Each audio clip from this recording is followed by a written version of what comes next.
പല രീതിയിൽ പല കാലഘട്ടത്തിലും ഉണ്ടാകുന്നുണ്ട് എന്ന് നമുക്ക് അറിയാൻ കഴിയും. അത് സത്യം തന്നെയാണ്. പക്ഷെ എങ്കിലും സമീപകാലത്ത് അസഹിഷ്ണുതയുടെ ഒരു വല്ലാത്ത ഒരു കടന്നുകയറ്റം, എല്ലാ കാര്യങ്ങളിലേക്കും അസഹിഷ്ണുത കൂടി വരുന്ന ഒരു അവസ്ഥ നമുക്ക് കാണും. ഒറ്റപ്പെട്ട സംഭവം അല്ലാതായി മാറുന്നു, അല്ലെങ്കിൽ അസഹിഷ്ണുതകൾ മനഃപൂർവ്വം സൃഷ്ടിക്കുന്നു എന്നുള്ള ഒരു കാലഘട്ടത്തിൽ എത്തി നിൽക്കുമ്പോഴാണ് സിനിമ വലിയൊരു വെല്ലുവിളി നേരിടുന്നു എന്നുള്ളത് നമ്മൾ മനസ്സിലാക്കുന്നത്.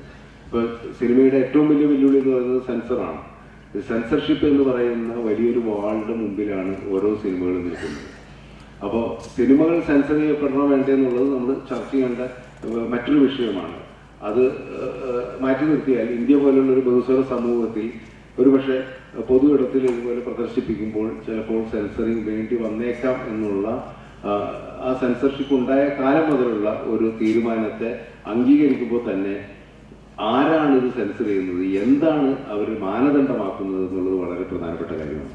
ഇപ്പൊ വന്ന് മാനദണ്ഡമാക്കുന്നത് ഭരണകൂടത്തിനെതിരെ ഒരു സൂചന ഉണ്ടാകാൻ പാടില്ല, ഭരിക്കുന്നവർക്ക് അനുകൂലമായി മാത്രം സിനിമകൾ ഉണ്ടാകുക എന്നുള്ളതാണ്.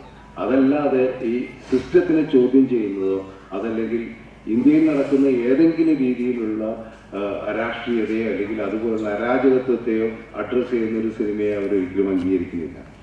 സെൻസർ ചെയ്യുന്ന മെമ്പേഴ്സിന്റെ യോഗ്യതയെക്കുറിച്ച് എല്ലാ കാലങ്ങളിലും നമ്മളെല്ലാവരും പരാതി പറയുന്നതാണ്. അവരാരാണ് നിയമിക്കുന്നത്?